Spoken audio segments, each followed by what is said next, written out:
Welcome to a special episode of Baltic Boss Babes featuring Mariah Freya, the entrepreneurial force behind Beducated. Join us as we explore Mariah's remarkable journey, breaking barriers in the sexual wellness industry and balancing the challenges of entrepreneurship with personal growth. Get ready for an inspiring conversation filled with insights, struggles, triumphs, and the power of transforming taboo topics into empowering platforms. Baltic Boss Babes Podcast, Unfiltered Edition, Episode 7. Hello everybody, this is Aya here from a special episode of Baltic Boss Babes. I'm here with a wonderful colleague and entrepreneur Mariah Freya. That's correct, yes. And today we're going to be discussing the struggles and ups and downs of female entrepreneurial journey, and just try to have fun and learn as much as we can about you and your journey.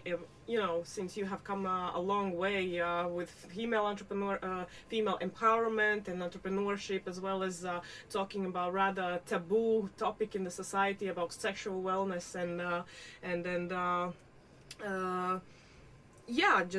female and people journeys and their well-being in general. So hi Mariah, it's good to have you here. Thank you for having me. Looking forward to our conversation. Yeah, so first off, I would like to start with maybe a little introduction from your side. How did you come up with the idea for Beducated, and what has been your journey from start to having your own business? Yeah, so Beducated is, I believe, one of the world's biggest online education platforms for pleasure-based sex education for adults. So we are offering in our streaming platform multiple, up to 100 different courses that you can dig into to explore and discover, or perhaps rediscover, your sexuality and who you are as a sexual person. And we've been doing this type of work since over 8 years, but Beducated started in 5 years ago that I founded it together with my husband Phil, and it's been an incredible journey so far, with definitely ups and downs. I also have 2 young kids that were born in this period, so it's like extra challenging, to combine your family and entrepreneurship into everything. And on top, of course, sexual wellness is not something that we can just promote so easily. It really depends on how ready the society is, how open big tech is to allow us to advertise, which is not. Spoiler. And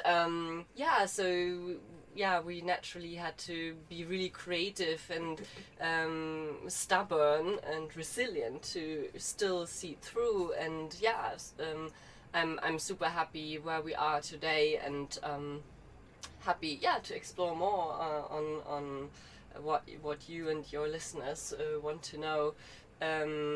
But for me personally, I've been through also big ups and downs with my own sexuality. I realized in my 20s that I was actually sexually harassed many times, and I didn't even realize this until only a couple of years ago, because it's often not seen as something negative because we're just so used to that. But I realized that this also had impact on my own sexual life, and so I became a social worker in my 20s, and I was always interested in the aspect of empowering individuals, and especially empowering women, because due our history, it's been only a couple of probably 30-40 years that we kind of were allowed to have bank accounts and of be able to have access to money. So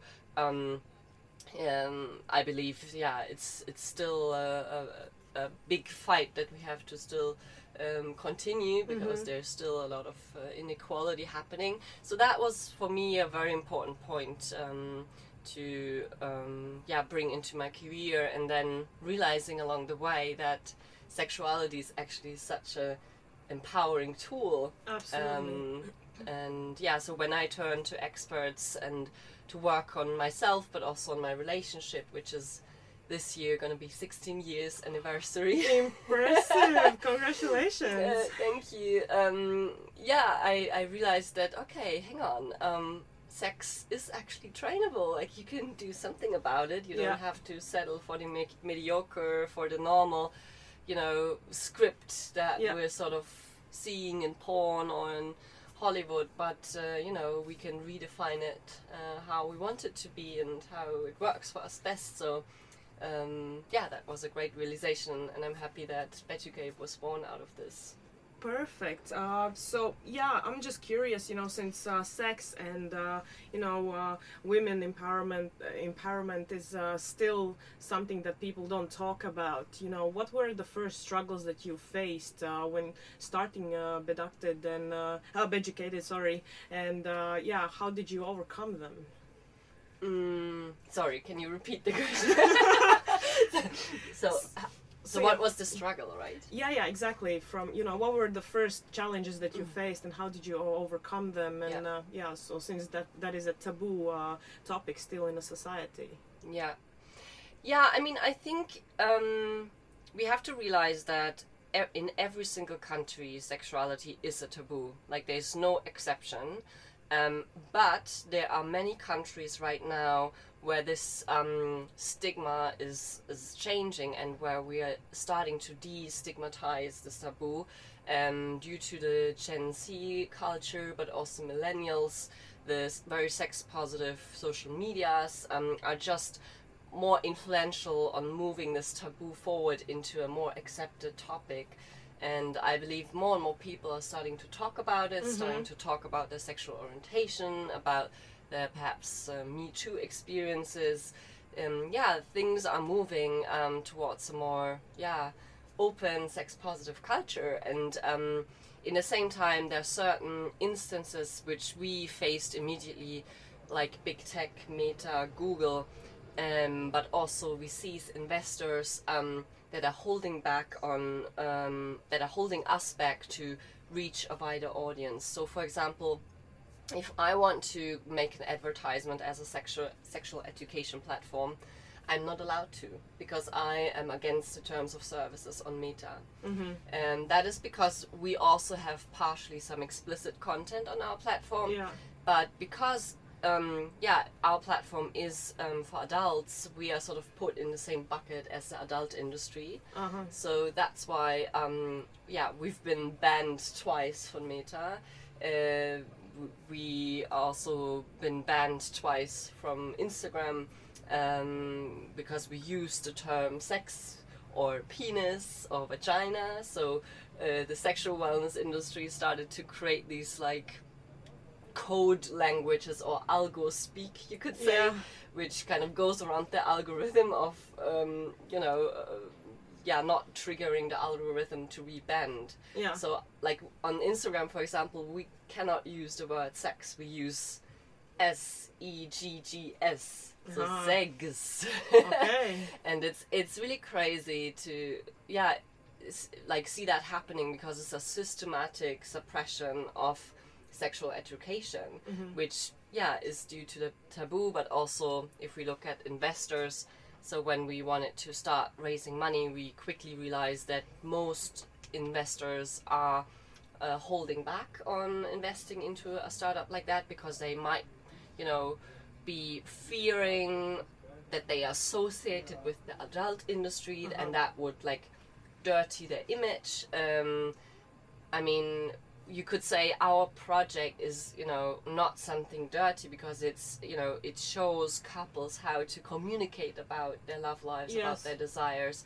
It shows couple how to pleasure each other, how to, have ultimately a happier relationship. But still, I believe, they fear that, this might, I don't know, lead into some weird thing, or I don't know. And I mean, we're seeing that especially VCs, where LPs put a certain vice clause on, like, do not invest into the adult industry. So VCs are simply not allowed because their money givers, their LPs, are telling them, don't invest my money into the adult industry, because it's like kind of tobacco, like don't invest in tobacco, or so it's just kind of excluded from the rest of the investment fields. In the same time, there are more and more sexual wellness funds appearing, and more angels are also talking openly about their sexual wellness investments. Like in Germany, we have Tijen, for example. She invested in a great sexual wellness startup. So we have some like public voices that are more and more open, talking about it. And yeah, as a female founder, of course there's an extra challenge then on top of the taboo topic, not getting the same kind of same opportunities like men do. So yeah, I'd say I solved this a little bit because my husband was more fundraising. So but of course that's not really solving the issue. Yes, it's just kind of playing the same game. And I believe, if I would have fundraised in that time, I don't think we would have been so successful, to be honest. That's the sad truth of today, that a lot of female founders are struggling, and they have their less okay, I can't really say less, because I mean we don't have anything against men, right? This is what we want to promote here at Baltic Boss Babes, that not only we want to position ourselves as female founders, we want to be positioned as founders, right? So not splitting us into two genders, right? But still we see that there are startups that are putting their male leads in front in the pitching competitions, speaking with the investors, etc., because still there is this stereotype and some sort of a feeling around this, that this is a male-led world. And I mean, I think that you have experienced even double challenge, you know, being female entrepreneur, female CEO, and especially talking about such a difficult topic, and still really conservative in the industry. So it's really amazing what you have done so far. And actually on top of that, at that time when we fundraised, so we collected 1 million euros in like multiple rounds, pre-seed rounds and top-ups. I was just a freshly baked mother with my son. He was 6 months old. I was still breastfeeding him, and then we were like in Berlin, just like hustling from one angel to another, while my son was sort of hanging on my titties. Oh my gosh. And that was like on top, I'd say, an extra challenge. But what was really great for us is that our numbers were convincing. So we already had proven a market fit. We already had proven that there is traction, there are users coming in, enjoying our product. And I think, you know, the numbers were sort of pitching in the end, whereas if we were just having an MVP product without market fit, just an idea, not even a product maybe yet built, and first-time founders and female founders and the Taboo, I think then it wouldn't been possible. But we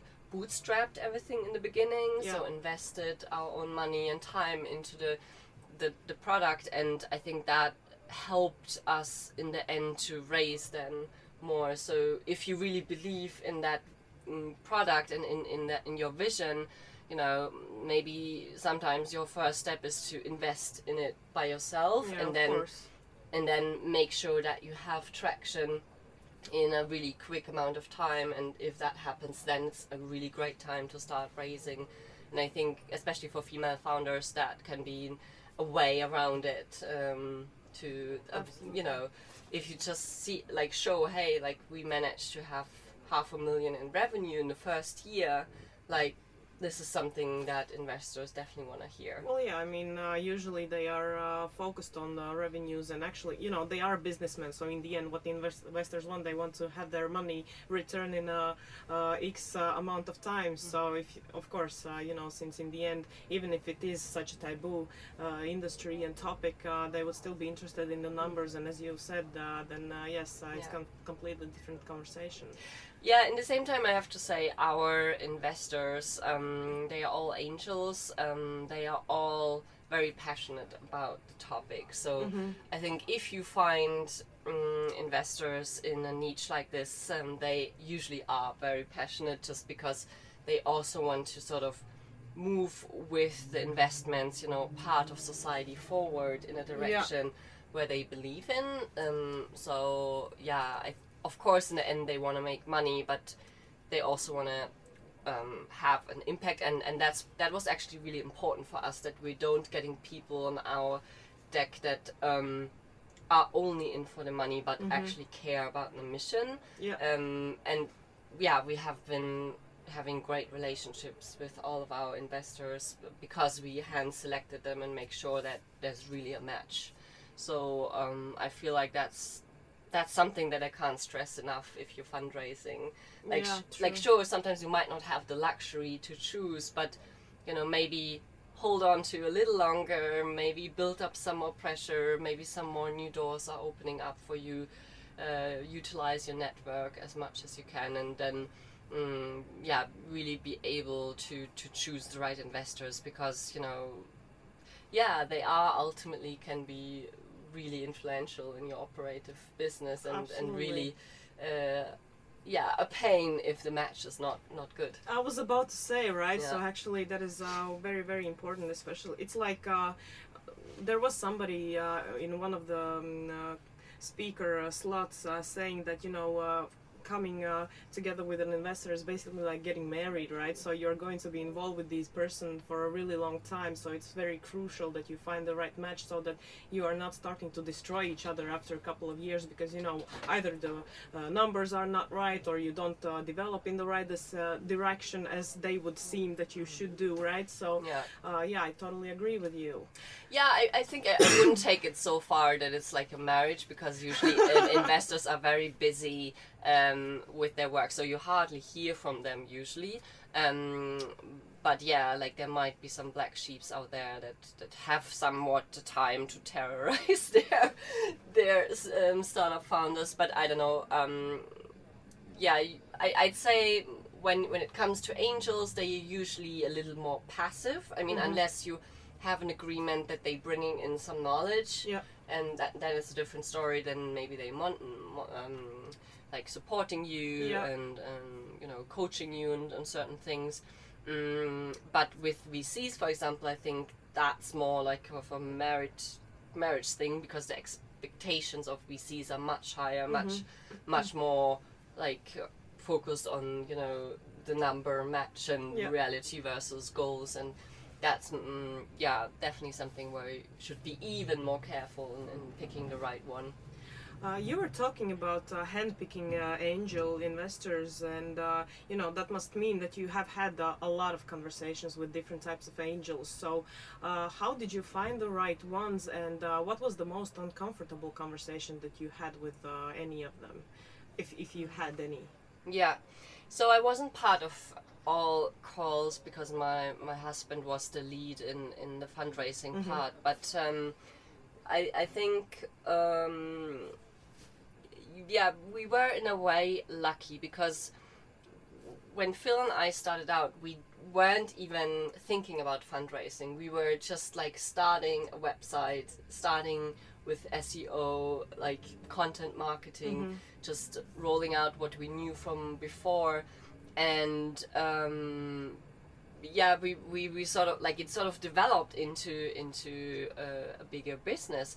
And there was this guy called Grünwald. He was back then working for another sexual wellness company in Germany, and we were in touch with him regarding a collaboration, like a brand partnership. Yeah. And he was like, hey, like, this is so interesting what you're doing. Like, did you fundraise? Like, are you a startup? And we were like, no, we're not a startup, like we're just a business. I don't know. And then he was like, oh, you should be doing, how startups do it. You should fundraise and get money and get people invest in you. So he came to Munich and gave us this whole day, like kind of pitched to us that idea of creating a pitch deck and, approaching investors. And we're like, whoa, like that's interesting. Like we had no idea. And then, because you have to say, like, I'm a social worker, Phil's a designer originally, so we're not really, we didn't study business. Like, it's not something that we had on our plan to do. So, so he was helping us ultimately to kind of like a, I guess, accelerator program to create this pitch deck and kind of start out with certain context. And he was also an investor for another sexual wellness company, Amorelie. So he sort of, opened us some doors, and these doors just kind of entered us into more doors. And it also helped. We were part of this entrepreneur organization called EO. That's a bigger global entrepreneurial network, where there are also some investors inside. So like both this and Kai was kind of like the entry point, and then just kind of asking more and more people, having a CRM that you reach out and you kind of building the pressure around closing the deal and all of that then unfolded. But I think thanks to Kai we had this like it kickstarted something. Okay, so he was doing the difficult conversations then. No, we were doing them, but he was just opening, doors in terms of like introducing us to people, and then we scheduled calls with them and had conversation, and then we asked them, hey, do you have some more people we can talk to? And sort of out of one person there's maybe 3 more, and then you ask those, do you have more people to talk to? So, okay, that sounds like an incredible journey, honestly. I would, since we are slowly starting to run out of time, I was curious, since there are other female entrepreneurs that are, opening their businesses, thinking about maybe turning their crazy idea into a business, even if they don't realize it by now yet. So what would be your unconventional advice to these women, how to start something and how to survive in a still male-led world? I think like naturally I'd say, or at least that's how I know it for myself, I'm a little bit more trying to reduce risks. So like someone might say, no, give up your job and go all in with your idea. But I think the more sustainable way, and especially if you are a mother, where it's you really need to make sure that you have bread on the table in the end of the day, I'd combine it with like a part-time job and a way to sort of have a little bit of inner security. And that aspect of hang on, like I have another 20 hours per week where I can just work on my business and then sort of let it grow more naturally, that instead of maybe overreaching and say, hey, I'm like going all in, I want to raise $1 million, and I mean, of course that sounds like a big dream, but I'd say the more realistic way is to start with the bootstrapping, be stubborn on on your mission, on why you're really doing this. Think about it, because it's like you're birthing a child, and that means you will like always think about this topic 24 hours 24/7. So like really it has to be fun for you, it has to be fulfilling for you, because it is like a third baby, or for me, like I have 2 kids, so it's a third baby in my life. And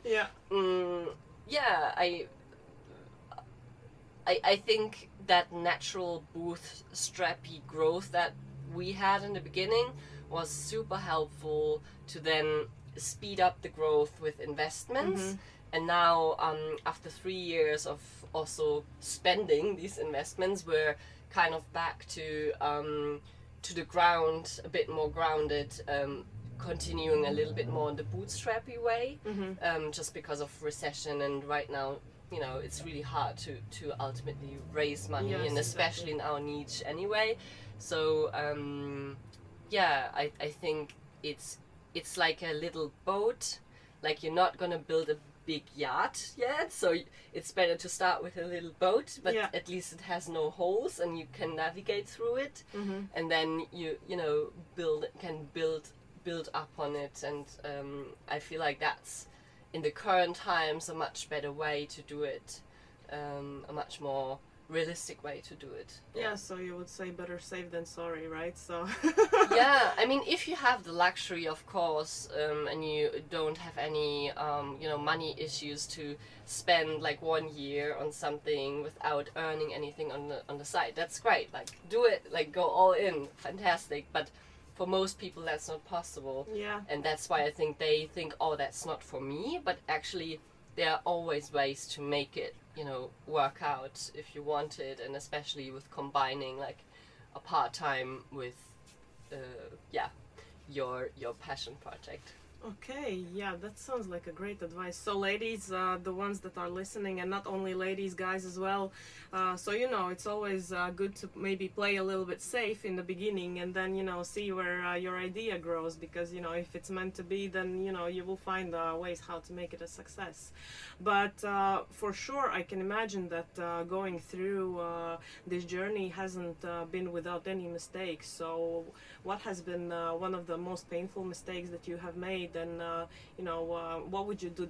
What would you do different if you could go back in time and change it? Yeah,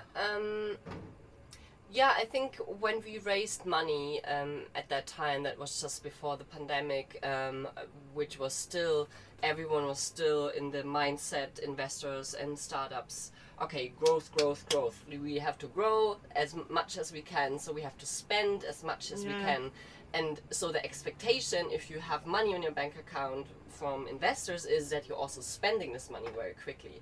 So it's like that play safe is not a method you were actually expected to do. Like, they expected you to be out of cash in 8 to 12 months. So with, like, in the beginning we were bootstrapping and had a definitely different mindset on how to, you know, use our revenue and how to use the profit and pull it back into the business, but like steady, slow growth.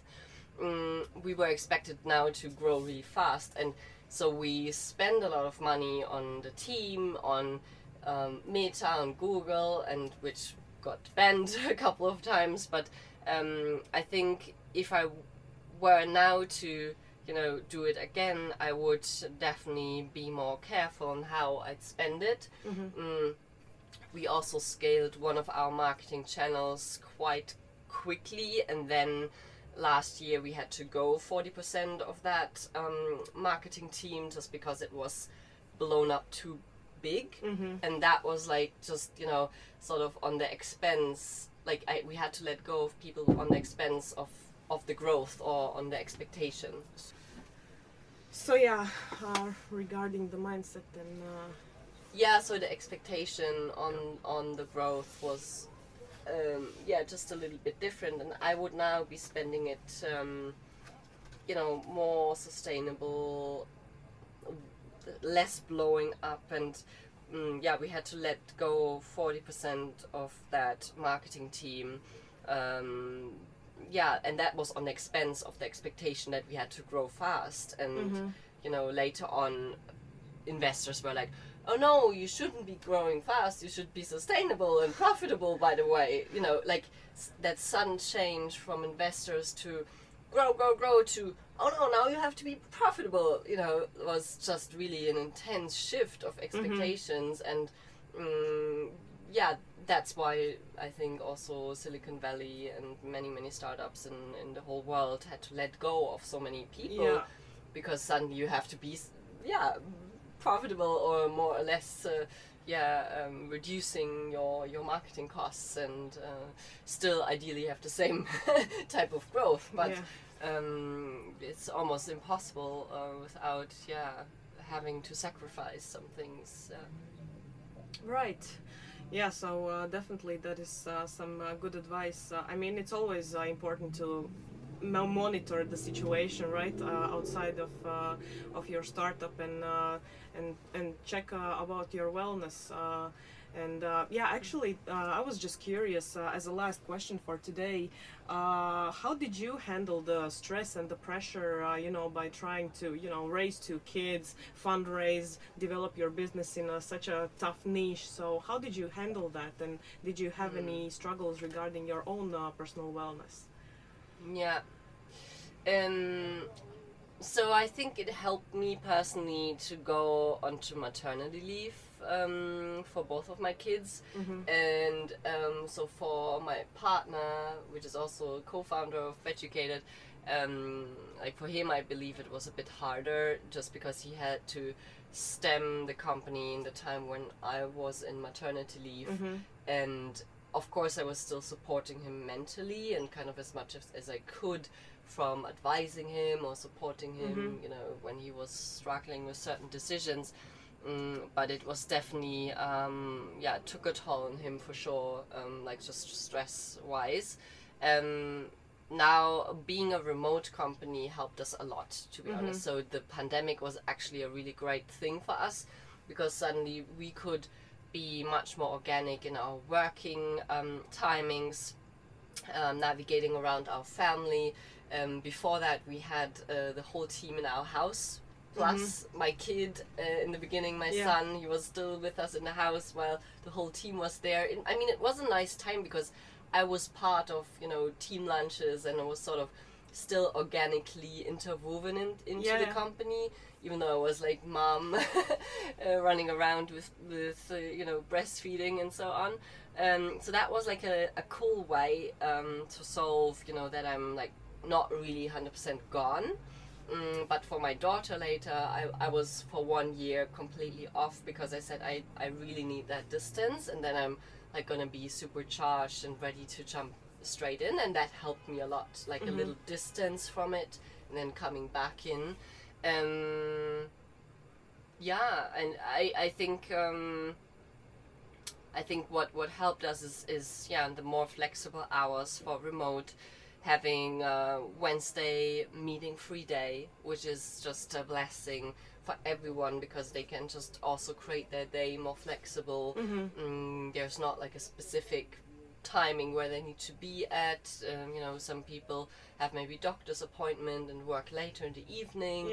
So it's just a very great day for the whole company to kind of take a deep breath in and exhale. Yes.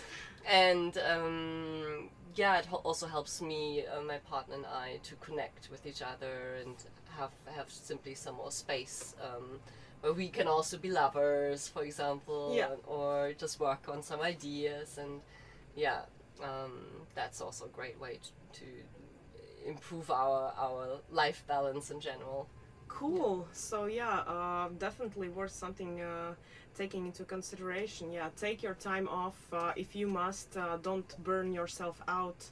The startup is not gonna disappear anywhere. There are of course other people that you can count on. So thank you so much for your conversation. And I suppose we have a special offer for you guys listening to this episode. So why don't you shoot away with it? Sure. So if you'd like to check us out at beducated.com, you're welcome to use our 40% code for the yearly subscription.